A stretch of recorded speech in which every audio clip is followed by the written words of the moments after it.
O Dallagnol é mais perigoso, porque ele tem um pouquinho mais de cultura, é ainda mais fundamentalista que o Sérgio Moro, um pouquinho mais inteligente, que também não é nenhuma vantagem, mas enfim, o Sérgio Moro ele tem essa cognição de pato manco mesmo, pato rouco, seja lá o que vocês queiram dizer. Bom, vamos lá. A história é verídica, mas o que ele conta não é tão verídico assim, né, Miguel? Mas é o seguinte, o agora ex-deputado Deltan Dallagnol, né, cassado ontem por unanimidade pelo Tribunal Superior Eleitoral, depois de esvaziar o gabinete dele na Câmara, né, que ele já tem que sair imediatamente, então ele já fez ali a limpa no gabinete, chamou uma coletiva na própria Câmara dos Deputados antes de deixar a casa para falar sobre essa acusação, né? Sobre a acusação não, sobre a decisão do TSE. Ele nega, né, que tenha sido legal, ele fala que inventaram uma inelegibilidade imaginária para ele, para caçar o mandato dele, fala em vingança, né, inclusive ele ataca o presidente Lula, sugerindo que o presidente Lula estaria por trás aí dessa decisão do TSE contra ele, ataca o ministro Gilmar Mendes, enfim, se coloca, como sempre, como um paladino da moralidade, como ele sempre se colocou. Mas um trecho que me chamou a atenção, não só um trecho, mas o discurso como um todo, Miguel, foi muito marcado pelo tom messiânico, como ele sempre faz, né? Ele cita a Bíblia diversas vezes, se coloca como um representante do lado do bem contra o mal, né?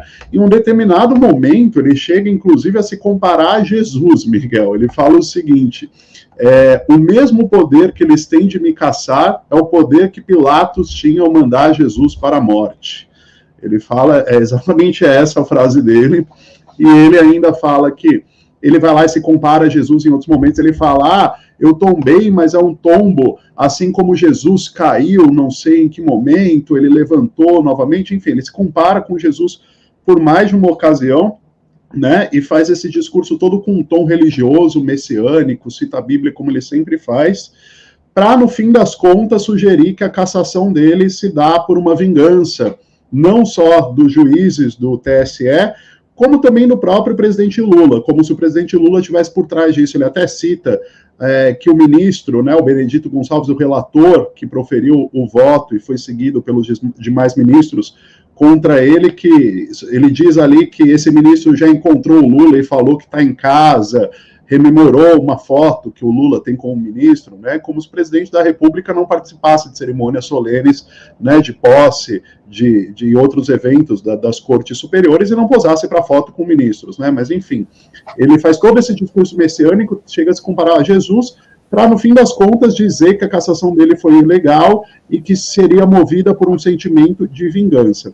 Enfim, ele vai tentar recorrer no STF, né, dessa decisão, mas o que se diz é que as chances dele de converter isso no STF são mínimas, né, até porque na própria leitura do voto do relator pela inelegibilidade do Dallagnol, ele cita entendimentos anteriores do STF sobre esse tema, né? Enfim, uma outra estratégia dele também para tentar reverter isso é se unir a bolsonaristas na Câmara. Ele está articulando com bolsonaristas um movimento para pressionar o Lira, para que o Lira reivindique aí que o TSE tenha exercido um poder que não poderia exercer sob o mandato parlamentar, né? Como foi o caso, por exemplo, do Daniel Silveira, né? Quando a Câmara se mobilizou contra, né, a perda do mandato do Daniel Silveira. Mas era uma situação totalmente distinta, porque os crimes cometidos pelo Daniel Silveira foram cometidos dentro de um exercício pleno de mandato com uma candidatura que foi deferida.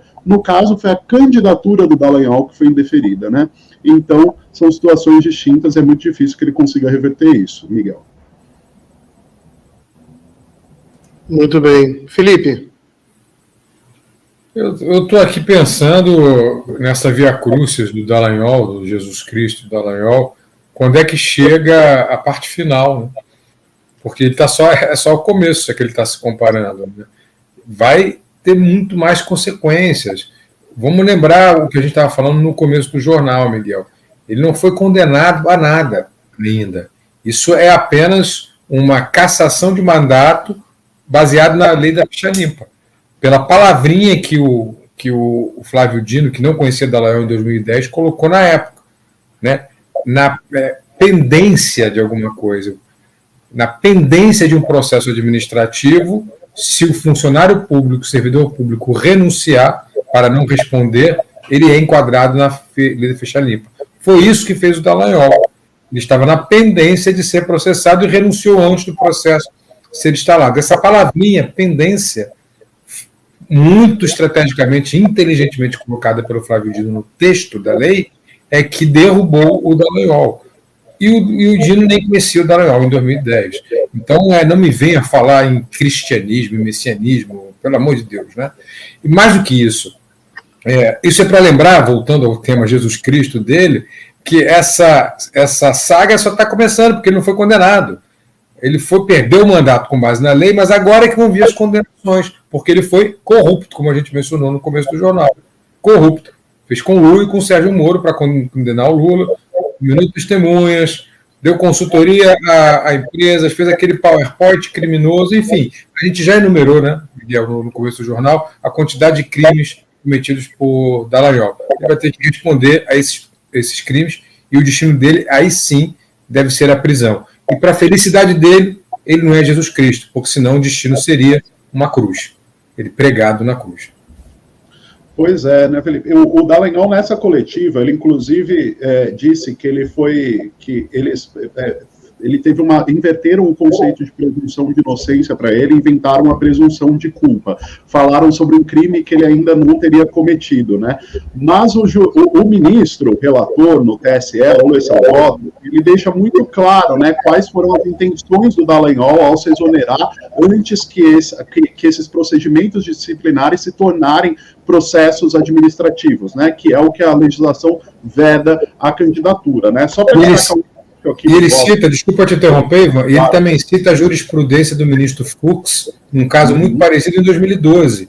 Então ele está completamente ancorado no texto da lei de 2010 e na jurisprudência do próprio TSE em 2012. Exatamente. É totalmente técnico. Desculpa. Sim, imagina, eu só queria destacar um pedacinho aqui da fala do relator em seu voto, né, que ele deixa isso muito claro. Ele fala o seguinte, em um dos trechos: a prática de um ato em tese legal assume caráter de fraude à lei quando se verifica que visou burlar procedimento previsto. Em outras palavras, quem pretensamente renuncia a um cargo para de forma dissimulada contornar a vedação estabelecida em lei, incorre em fraude à lei. E aí ele prossegue. O recorrido, Dallagnol, exonerou-se do cargo em 3 de novembro de 21, com o propósito de frustrar a incidência da inelegibilidade. Referida manobra, como se verá, impediu que os 15 procedimentos em trâmite em seu desfavor viessem a gerar procedimentos administrativos disciplinares que poderiam ensejar a pena de aposentadoria compulsória. Então está muito claro ali qual foi a intenção, e o que o TSE avaliou ontem não foi qual era o conteúdo desses procedimentos disciplinares contra o Dallagnol, né, o que ele fez ou deixou de fazer, e nem se havia ali procedimento disciplinar pendente, mas sim o ato dele de revestir de legalidade uma exoneração que claramente visava impedir que esses procedimentos tornassem processos administrativos, né? A pendência de ser julgado, a pendência de ser condenado. Literalmente a letra da lei que foi respeitada. Nesse caso, porque ele, Dallagnol, nunca respeitou a letra da lei.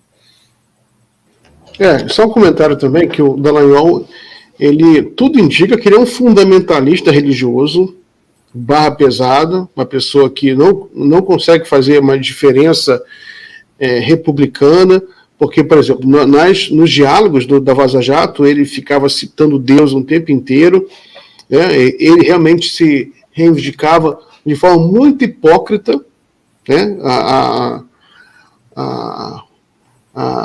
A missão de ser um missionário de Deus, ao mesmo tempo que dava consultoria secreta para empresas, usando informações privilegiadas para ganhar dinheiro.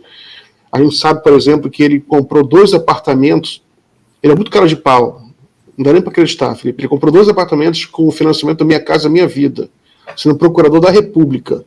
Né? Você sabe quanto ganha um procurador da República, né? É o topo do topo da escala alimentar no serviço público. Os caras ganham tudo, ganham muito da carteira alimentar.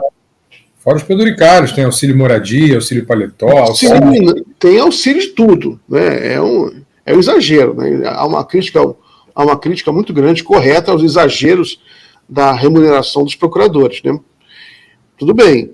Agora, mesmo assim, o cara pedir financiamento do Minha Casa Minha Vida, dois apartamentos, Minha Casa Minha Vida. É cristão, crescer e multiplicar-vos, é a multiplicação dos apartamentos, não multiplicação dos peixes, temos a multiplicação de pau. E ainda queria olha só, eu sou um pouco repetitivo, que eu já falei isso aqui em várias lives. Mas o Dallagnol, ele tem que ser investigado, ele tem que ser punido.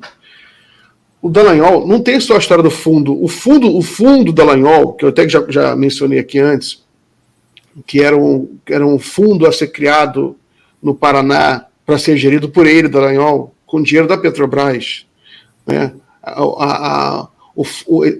Para criar uma ONG gerenciada é um fundo que seria gerenciado por uma ONG que seria dirigida pelo Deltan Dallagnol. E essa ONG cuidaria de combater a corrupção no Brasil. Você via a cara de pau, a hipocrisia desse cara.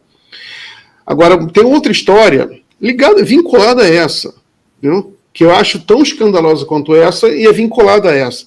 É que o Dallagnol, isso aparece também nos vazamentos, ele instrumentaliza a justiça americana no processo que um juiz de Nova York estava fazendo contra a Petrobras, que multou a Petrobras no valor equivalente da época, hoje deve ser mais em valores atualizados, na época eram 10 bilhões de reais. A Petrobras pagou isso. E o vazamento mostra que o juiz de Nova York, a justiça de Nova York, os procuradores, né, no processo, quem estava lá mandando informação para a justiça americana? Contra uma estatal brasileira. Dallagnol. Né?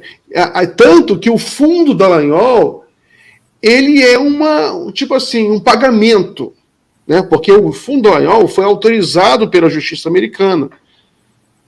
E o Dallagnol pediu, e foi uma negociação, foi uma negociata. O Dallagnol, ele negociou. Agora, vai somando esse prejuízo todo.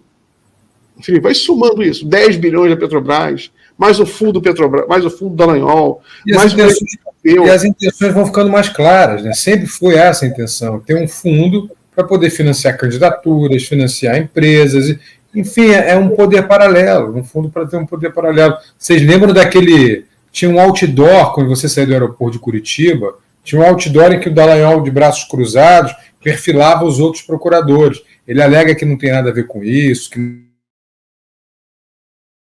não foi ele que financiou. Já estava sendo montada ali uma imagem pública desses procuradores para ter um poder político também nas mãos.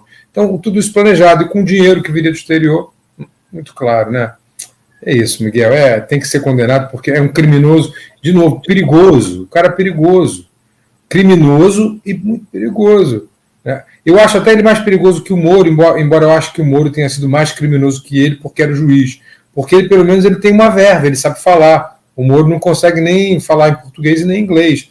Ele não sabe nem o que é um cônjuge. O Moro não tem aptidões cognitivas para nada. O último livro que ele leu, nem ele sabe, porque ele não leu. Lembra da entrevista do Bial. Ele é incapaz de citar um livro qualquer. Ele é capaz de treinar e dizer, não, eu vou citar aqui a Bíblia. Não, Pequeno Príncipe, né? Pequeno Príncipe.